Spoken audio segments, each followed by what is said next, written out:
BJP സംസ്ഥാന അധ്യക്ഷൻ കൂടി മാധ്യമങ്ങളെ കണ്ടിരുന്നു. അദ്ദേഹത്തിന്റെ വാക്കുകളിൽ നിന്ന് ഒരു സ്ഥാനാർത്ഥി പ്രഖ്യാപിക്കുന്ന ഒരു തീരുമാനത്തിലേക്ക് എത്താനുള്ള സാധ്യത വിരളമാണ് എന്നുകൂടെ മനസ്സിലാക്കുന്നു. അങ്ങനെയാണെങ്കിൽ ഇപ്പോൾ PV അൻവർ ഭയപ്പെടുന്നത് കൂടെ ഈ പിന്മാറ്റത്തെയാണ്. കാരണം അവിടെ ഈ ഒരു BJPയുടെ BDJSന്റെ ഒക്കെ ഒരു പിന്മാറ്റം ഉണ്ടാക്കുന്ന പൊളിറ്റിക്കൽ പോളറൈസേഷൻ, ആ വോട്ട് എങ്ങോട്ട് പോകും തുടങ്ങിയ കാര്യങ്ങളിലൊക്കെ അൻവറിന് ആശങ്കയുണ്ട്. അതുകൊണ്ട് തന്നെയാണ് ആര്യാടൻ ഷൗക്കത്ത് എന്ന പേരിലേക്ക് UDF എത്തി നിൽക്കുമ്പോൾ അൻവർ അതിൽ ആശങ്കാകുലനാകുന്നതും അതിൽ അതൃപ്തി അറിയിക്കുന്നതും.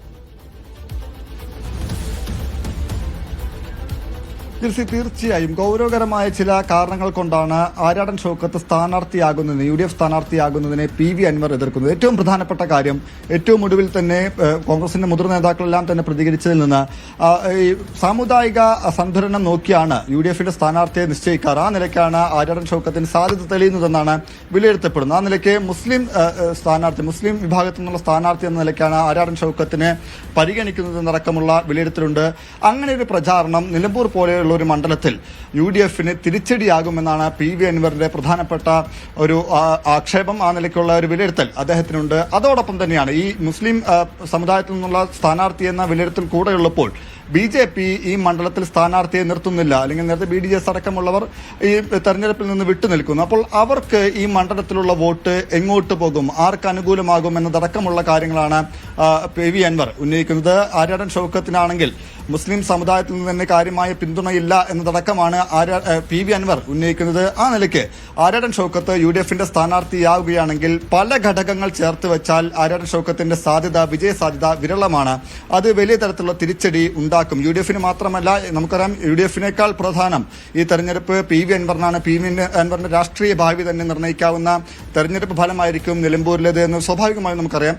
ആ നിലയ്ക്ക് ഒരു തോൽവി സാധ്യതയുള്ള അല്ലെങ്കിൽ ജയസാധ്യതയില്ലാത്ത സ്ഥാനാർത്ഥിയെ നിർത്തിയാൽ അത് തന്റെ രാഷ്ട്രീയ ഭാവിക്ക് തന്നെ വലിയ പ്രശ്നമുണ്ടാക്കുമെന്ന വിലയിരുത്തൽ PV അൻവറിനുണ്ട്. ആ നിലയ്ക്കാണ് PV അൻവർ ആര്യാടൻ ഷൗക്കത്ത് സ്ഥാനാർത്ഥിയാകുമെന്ന സാധ്യത തെളിഞ്ഞതോടെ വലിയ അതൃപ്തി പരസ്യമാക്കുന്നത്. കൃത്യമായി തന്നെ വളരെ ഗൗരവമായി തന്നെയാണ് അദ്ദേഹത്തിന്റെ വാക്കുകൾ. അതായത് കൃത്യമായി അദ്ദേഹത്തിന്റെ അതൃപ്തി പരസ്യമാക്കുന്നുണ്ട്. ആര്യാടൻ ഷൗക്കത്തിന്റെ പേരെടുത്ത് അദ്ദേഹം സ്ഥാനാർത്ഥിയാകരുതെന്ന് പറയുന്നില്ലെങ്കിൽ പോലും കൃത്യമായി തന്നെ ആര്യാടൻ ഷൗക്കത്ത് സ്ഥാനാർത്ഥിയായാൽ അത് ജയസാധ്യതയെ ബാധിക്കും, അത് വലിയ തരത്തിലുള്ള തിരിച്ചടി UDFന് ഉണ്ടാക്കുമെന്ന് പറയുന്നുണ്ട്. ഒപ്പം തന്നെയാണ് അദ്ദേഹം തീർത്തും പറയുന്നുണ്ട്, അതായത് UDF ആ നിലയ്ക്ക് തന്റെ അഭിപ്രായം മാനിക്കാതെ അല്ലെങ്കിൽ ഈ നിലയ്ക്കുള്ള വിലയിരുത്തലുകൾ മാനിക്കാതെ മുന്നോട്ട് പോവുകയാണെങ്കിൽ എന്താണ് ചെയ്യേണ്ടതെന്ന് താൻ തീരുമാനിക്കും, എന്താണ് തന്റെ ഭാവി എന്ന് താൻ തീരുമാനിക്കും. നേരത്തെ കഴിഞ്ഞ ദിവസം വരെ PV അൻവർ പറഞ്ഞിരുന്നത് UDFന്റെ സ്ഥാനാർത്ഥി ആരാണെങ്കിലും താൻ അതിനെ പിന്തുണയ്ക്കും. താൻ മാത്രമല്ല TMC തൃണമൂൽ കോൺഗ്രസിന്റെ കേരള ഘടകവും UDFന്റെ സ്ഥാനാർത്ഥിക്ക് വേണ്ടി സജീവമായി തന്നെ പ്രചാരണ രംഗത്തുണ്ടാകുമെന്നാൽ എല്ലാം പറഞ്ഞ PV അൻവറാണ് ആര്യാടൻ ഷൗക്കത്തിന്റെ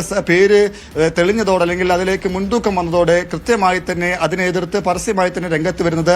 VS ജോയിയുടെ പേര് PV അൻവർ നേരത്തെ ഉന്നയിച്ചിരുന്നുവെങ്കിലും ഇപ്പോൾ VS ജോയിയെ സ്ഥാനാർത്ഥിയാക്കണമെന്നല്ല PV അൻവർ ആവർത്തിച്ച് ആവശ്യപ്പെടുന്നത്. ആര്യാടൻ ഷൗക്കത്ത് നിന്നാൽ അത് ജയസാധ്യതയെ ബാധിക്കും. ആ നിലയ്ക്കൊരു മാറ്റം UDF ആലോചിക്കണം. ഒപ്പം തന്നെയാണ് കാര്യമായ കൂടിയാലോചനകൾ കോൺഗ്രസിന്റെ ഭാഗത്തുനിന്നോ UDFന്റെ ഭാഗത്തുനിന്നോ PV അൻവറുമായി ഉണ്ടാകുന്നില്ല എന്നൊരു വിലയിരുത്തൽ കൂടിയുണ്ട്. കാരണം കഴിഞ്ഞ ദിവസമാണ് ഈ സ്ഥാനാർത്ഥിയുമായി ബന്ധപ്പെട്ട മുൻതൂക്കം ആര്യാടൻ ഷൗക്കത്തിലേക്ക് വരുന്നത്. ആ നിലയ്ക്ക് സ്വാഭാവികമായും എല്ലാവരും പ്രതീക്ഷിക്കുന്നു, നമ്മളടക്കം പ്രതീക്ഷിക്കുന്നത് PV അൻവറിന്റെ അടക്കം സമ്മതം വാങ്ങി അല്ലെങ്കിൽ അദ്ദേഹത്തോടുമായി കൂടിയാലോചിച്ചതിന് ശേഷമായിരിക്കും ആര്യാടൻ ഷൗക്കത്തിലേക്ക് എത്തിയതെന്നാണ്. എന്നാൽ ഇന്ന് പരസ്യമായി തന്നെ PV അൻവർ പറയുന്നുണ്ട് തന്നോട് കൂടിയാലോചനകളൊന്നും ഈ സ്ഥാനാർത്ഥി നിർണയവുമായി ബന്ധപ്പെട്ടുണ്ടായിട്ടില്ല എന്ന് അദ്ദേഹം പരസ്യമായി തന്നെ പറയുന്നുണ്ട്. ആ നിലയ്ക്ക് കൂടിയാലോചനകളില്ലാതെ കോൺഗ്രസ് മുന്നോട്ട് പോകുന്നതിൽ അതൃപ്തി കൂടി PV അൻവറിനുണ്ട്. ഇതെല്ലാം തന്നെ മാറ്റി നിർത്തിയാൽ ഇത്തരത്തിലൊരു സ്ഥാനാർത്ഥി നിർണയത്തിലേക്ക് കടക്കുന്നു, തെരഞ്ഞെടുപ്പ് പ്രചാരണത്തിലേക്ക് കടക്കുന്നു. നേരത്തെ PV അൻവറും ഒപ്പം തന്നെ TMC കേരള ഘടകവും ആവർത്തിച്ച് ആവശ്യപ്പെട്ടിരുന്നത് ഈ തെരഞ്ഞെടുപ്പിന് മുമ്പ് UDF മുന്നണി പ്രവേശനം തനിക്ക് വേണം, അതുമായി ബന്ധപ്പെട്ട് ഉറപ്പെങ്കിലും വേണമെന്നാണ്. എന്നാൽ അതുമായി ബന്ധപ്പെട്ട തുടർ നടപടികളൊന്നും കോൺഗ്രസിന്റെ ഭാഗത്തുനിന്ന് ഉണ്ടായിട്ടില്ല. ഏറ്റവും ഒടുവിൽ മുൻ UDF കൺവീനർ MM ഹസൻ പറഞ്ഞത് ഇതുമായി ബന്ധപ്പെട്ട് PV അൻവറിന്റെ മുന്നണി പ്രവേശനവുമായി ബന്ധപ്പെട്ട കാര്യങ്ങൾ തീരുമാനിക്കാൻ പ്രതിപക്ഷ നേതാവ് VD സതീശൻ നിശ്ചയിച്ചിട്ടുണ്ടെന്നാണ്.